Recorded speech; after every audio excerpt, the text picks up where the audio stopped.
All right, everybody, welcome back for another deep dive. Today we're gonna get into something pretty interesting, I think. Yeah, it should be fun. It's this concept of the warrior mindset. Okay.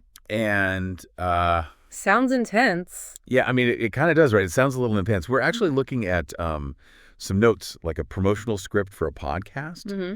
And it's for this book, obviously, called The Warrior Mindset. And Yeah. it's the kind of book, that's all about like unlocking your inner badass and conquering challenges and all that. But Right. I thought it would be interesting to kind of look at this through the lens of like, even though this is marketing material, Sure. it does bring up some pretty interesting ideas Entirely. about, resilience, courage, all that good stuff. Yeah, absolutely. I think anytime you see the word warrior nowadays, it definitely, sparks some interest. Yeah, for sure. So it'll be interesting to see how they use it in this context. Because I'm noticing right away that they're kind of positioning this warrior not as like a literal soldier going into battle, but as like a metaphor, like facing your own personal battles. Yeah, it's like your own internal struggles. Yeah, exactly. It's not about like, picking fights or being aggressive or anything. It's more about having that strength to overcome whatever obstacles get in your way, right? Right. And that could be, anything like you were saying, procrastination. Oh, yeah. Self-doubt. Just the daily grind. Exactly. Just getting out of bed in the morning can be a battle for some people. And I think it's interesting, too, like right off the bat, they give this quote. It's a direct quote from the book about what the warrior mindset is. Okay. Yeah. What is it? And they say, the warrior mindset is about knowing what you want and going for it. It's about being hard and not letting little things get you down. Interesting. I don't know. I kind of get tripped up on that word, hard. Like, what do they mean by that, Yeah, I mean, it definitely has a certain edge to it. It definitely speaks to that toughness that we usually associate with, warriors. But like you said, hard, that could be interpreted. Could be taken the wrong way. In many different ways, right? Does that mean, just kind of being emotionally closed off or, I'm not sure. Yeah. I think we got to dig a little deeper into that. Right. And so, okay, they go on to highlight these 3 key takeaways from the book. And I'll just lay them out there because, sometimes I get a little skeptical when I hear these like buzzwords. Yeah, self-help kind of. Yeah, exactly. These self-improvement buzzwords. But so the 3 takeaways are finding your fire within, overcoming fear, and building resilience. I like it. It sounds good in theory. Yeah. I mean, who wouldn't want to find their fire within, right? Right, exactly.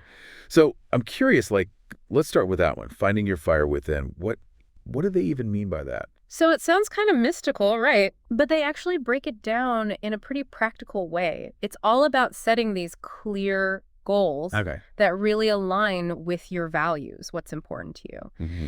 And it actually reminded me, I was reading the study recently about how people who have like a really strong sense of purpose in their lives, they tend to be way more resilient, like when they face, stressful situations or obstacles. Interesting. It's almost like that sense of purpose acts as a buffer. Wow. It's like it gives them that extra strength to kind of push through those challenges. So it's not just about like wanting something bad enough. Right. It's about connecting that to something bigger. Exactly. Yeah. Exactly. It's got to be tied into something that really matters to you at a deeper level. Yeah. And I think that's what they're getting at with that, fire within. Yeah. And I think that makes sense because when you have that, kind of purpose driving you, you're more likely to keep going even when things get tough. Right. Yeah, absolutely. And I mean, I'm sure we've all had those moments in our lives where we've felt like giving up. Oh, yeah. But if you can tap into that deeper motivation, that fire within, it can really make all the difference. For sure. For sure. Okay, so what about this whole overcoming fear thing? Like, that's a big one, right? It is a big one. And I think this is where that warrior metaphor really comes into play. Okay. Because when we think about warriors, we often think about them facing their fears head on, right? Like charging into battle. Exactly. And so the book actually talks about this technique called fear setting. Have you ever heard of that? I think so, yeah. Isn't that like a Stoic? It is, yeah. It has roots in Stoicism. Okay. And basically what it involves is actually confronting your fears head on. Instead of avoiding them, you actually sit down and you imagine like the absolute worst case scenario. Oh, wow. Like what's the worst thing that could happen? So it's like almost like you're purposely trying to freak yourself out. Kind of, yeah. But the idea is that by actually going through that process of like really thinking it through, you often realize that your fears are way worse in your imagination than they are in reality. Right. And that even if the worst does happen, you're going to be okay. You can handle it. You can handle it. And it's like that saying, right, that what is it? We suffer more in imagination than in reality. That's so true. Right. So it's about taking control of that narrative in your head. Yeah, that's really interesting. Instead of letting your fears control you. That's a good point. So instead of like letting the fear just kind of simmer there and build up in the background, you're like, okay, I'm going to look this thing Let's face it. right in the eye. Yeah. Get it out in the open. Yeah. So I like that. Okay, and then the last one, building resilience. So like what are some practical things that they suggest for this? Well, they mention a few things. Like some of them are kind of expected, like meditation, mindfulness practices, which can definitely help you, build that mental resilience. Right. But then they also mention some more kind of unexpected things like cold showers. Oh, cold showers. Yeah. I know not everyone's cup of tea, but... Not mine, for sure. But the idea is that by doing things that are a little bit uncomfortable, you're actually training your mind and body to withstand discomfort in general. Okay.